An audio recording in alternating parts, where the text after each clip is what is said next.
So, eto na mga sangkay, lahat po ng mga opisyal ng DPWH, sibak!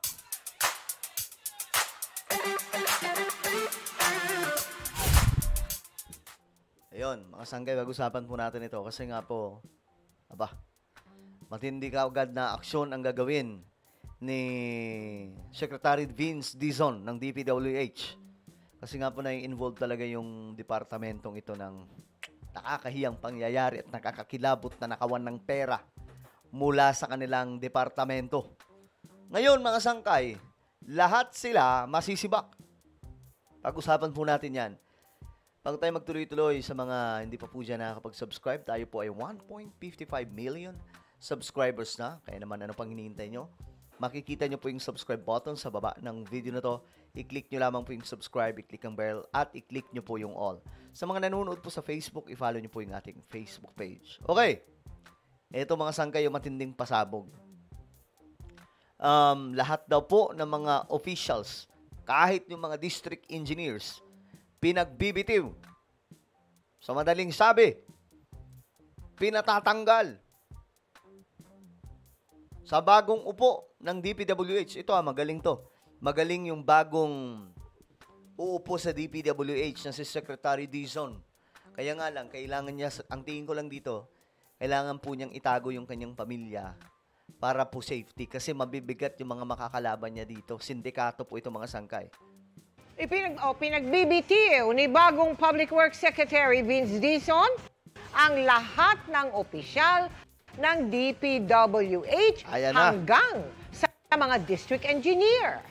Gusto ninyang habang buhay nang i-blacklist ang mga contractor na mapapatunayang sangkot sa ghost o substandard na proyekto. Ito, matinding aksyon kaagad ito mga sangkay. Kakaupo pa lang, ganyan kaagad. Dapat ganito ang ginawa noon mga sangkay ni Bunuan, di ba? Nung siya ang sekretary, dapat nung binigay sa kanya yung task na yun, dapat nilinis niya agad kasi nga po, yun na po yung naging sistema. Matagal na po yan mga sangkay. Si BBM lamang po ang sumira sa sistema na yan. Matagal na po yan. Yung mga anomalya, yung mga substandard, yung mga pinapagawa, ghost project. Matagal na pong nangyayari yan. Diyos mio marimar. Ngayon lamang po talaga nabunyag. Nakatutok si Ivan Mayrina. Ilang oras pa lamang matapos manumpa, ipinag-utos agad ni bagong Public Works and Highway Secretary Vince Dizon ang pagpapabitiw sa lahat ng opisyal ng kagawaran. Mula sa mga undersecretary. Nako, yari kayo ngayon. Hanggang sa mga district engineer sa bansa. Nako po. Alinsunod na rin daw sa direktiba ni Pangulong Bongbong Marcos. Lahat sila sasailalim daw sa pagsusuri. Ang tingin ko dito mga sangkay, si PBBM, ito ang magiging legacy niya dito. I think about something, kasi yung mega projects, tuloy-tuloy na yan eh. Yung ma-highlight po dito talaga yung paglilinis niya sa gobyerno, yung korupsyon. At alam nyo, kapag nagawa to ni PBBM, sasaluduhan po natin siya. Kung magagawa niyang ipakulong yung mga involved na senador, involved na mga congressman, mayor, gobernador, mga kontratista, DPWH officials, talagang matindi ito mga sangkay kung mangyayari. Sabi niya, linisin ang DPWH. At ito po ang simula. Hindi po magkakaroon ng ganitong klaseng mga proyekto kung walang kakuntsaba sa loob ng DPWH. Correct. Mismo, mga sangkay. Pinababago rin ni Dizon ang kalakaran sa pag-blacklist sa mga tiwaling kontraktor. Kung dati natatanggal din sa pagkaka-blacklist ang isang kontraktor makalipas ang ilang taon, ang gusto ni Dizon, habang buhay na silang ban sa pagkuha ng mga proyekto sa gobyerno. Yun ang maganda dyan. Habang buhay na silang iban. Diba, habang buhay na, wala na silang karapatan, mga anak ng tokwa. Nakipagsabuatan kayo sa mga congressman, mga senador. Tapos DPWH, tapos ibabalik lang kayo after ng ilang mga taon. Hindi na po pwede yung gano'n. At saka ang dapat dito, hindi po yung kumpanya. Hindi lang yung kumpanya, kundi yung pangalan ng mga owner ng mga company na ito.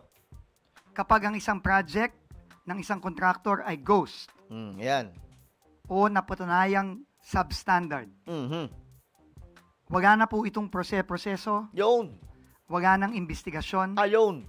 o automatic po, blacklisted for life. Yan ang maganda. Automatic, blacklisted for life. Hindi po yung blacklisted, mga ano lang, pero after Marcos administration, balik ulit. Di ba? Ang contractor na yan. At, syempre, may kaakibat din pong kaso yan. Nako. Kinausap na rin ni Dizon si Trade and Industry Secretary Cristina Roque para sa malawakang revamp sa Philippine Contractors Accreditation Board o PCAB na nasa ilalim ng DTI. Nauna nang ibinunyag ni Senador Panfilo Lacson ang tinawag niyang conflict of interest, kung saan mismo mga taga-PCAB na nagbibigay ng lisensya ang sila rin mismo mga kontraktor na nakikinabang sa mga proyekto sa gobyerno. May alegasyon din na pangingikil sa pagbibigay ng lisensya. Sa pagdinig ng Senate Blue Ribbon Committee kanina, sabi ni PCAB Chairman Pericles Dakay, wala siyang government projects. Nagsasagawa na rin daw sila ng investigasyon ukol sa mga opisyal na nauugnay sa ilang government projects. Pero nagsasagawa na rin ng investigasyon ng Construction Industry Authority of the Philippines sa contractor licensing system ng PCAB sa mga sinasabing anomalya at kumuha ng third-party watchdog para magsagawa ng review. Aminado si Dizon, hindi magiging madali ang atas sa linisin ng DPWH. Pero nangako siyang gagawin ang lahat para may agarang masampulan at maparusahan ang lahat ng sangkot sa malalim at malawak na katiwalian sa mga flood control projects. Maano talaga to mga sangkay, malalim to eh. Hindi po ito yung tipong hindi po yung tipong isang araw lang. 'Di ba? Yung vice presidente, natatawa nga ako, iba-vlog natin 'yan. Mag-usapan natin 'yan. Isang araw lang daw. Tapos ang problema. Magic mga sangkay. Ganyan kalupit si VP Sara. Ay, nako po. Itinalagang bagong kalihim ng DPWH si Dizon matapos magbitiw si dating Secretary Manuel Bonoan. Sec, anong punto bakit ka nag-resign? Nakaraan, sabi mo naman hindi ka mag-resign. Well, I think it's been lingering na dito, clamor, and I think for accountability and to give. Alam nyo, kailangan maimbestigahan itong si Bonoan. Hindi po natin alam kung sangkot o anong meron sa kanya. Kasi nga po, sa mga revelasyon, mga sangkin nila, Magalong at saka ni Belmonte, mukhang sasabit siya eh. Talagang grabing pagpapabaya yun. Sinumbong na sa kanya, hindi pinakinggan. Give the President a fresh, yung mapurso lahat yung institutional reform that he would like to do. I think it would be better for me to for somebody else to take over. Fresh start. Bago siya umalis, sabi ni Bonoan, meron na raw silang natuklas sa mga ghost projects. Meron Natuklasan, pero 2022 pa lang sinabi na sa kanya yan. Mga proyekto pa po ni dating Pangulong Rodrigo Duterte noong 2022. Dinala po doon ni Magalong. Sabi ni Magalong, sir, ito po yung mga kasama dyan, yung mga ghost projects, yung mga may anomaly, yung mga substandard. Wala, hindi nakinig. Kailangan pang umabot ng 2025 para lamang pumabuhay kayo ito. Meron na rin kami natutuklasan, but I think I'll leave it to Secretary Vince. I'll transfer the documents to Secretary Vince Dizon anytime na makapag-usap na kami. Matapos namang italaga si Dizon sa DPWH, inihahanda na rin daw ni Pangulong Marcos ang isang kautosang bubuo ng isang independent commission na mag-iimbestiga at magpapanagot sa mga sangkot sa mga anomalya mga flood control projects. The independent commission. Alam nyo guys, nakatutok lang tayo, pero sabi ni BBM, hindi lang talaga sa flood control ito. Pati po sa mga kakalsadahan na pinabayaan po nitong DPWH. Yung mga national highway. Marami po mga national highway pinabayaan po nitong DPWH. At sabi pa nga ng iba, yung mga sira, hindi inaayos. Pero yung mga maaayos, sinisira. Ang bihira mga sangkay. Will be the investigative arm so that they will continue to investigate whatever information is received. It will be sent to them. They will investigate it, and they will make recommendations as to how to proceed. Whether kasuhan itong mga ito or i-ombudsman o dalhin sa DOJ, whatever it is, but they will recommend to the executive what to do with certain parties who have been found to be part of all of this corruption that's been going on, not only in flood control but 'Di ba?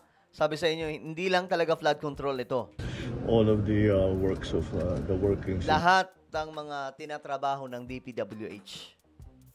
So talagang mga sangkay ngayon, kabahan na po ang lahat. Sa mga probinsya at sa lahat mga sangkay, bubukay kayin po yan.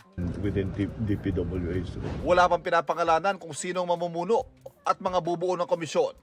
Pero may mga investigador, mga abogado, mga justice at prosecutor na susuri sa mga impormasyon at ebidensya at bubuo ng rekomendasyon para panagutin ang mga sangkot. Pag-amin ng Pangulo, kainitan ng issue ng katiwalian pero marami pa rin naisingit sa 2026 budget. Grabe, no?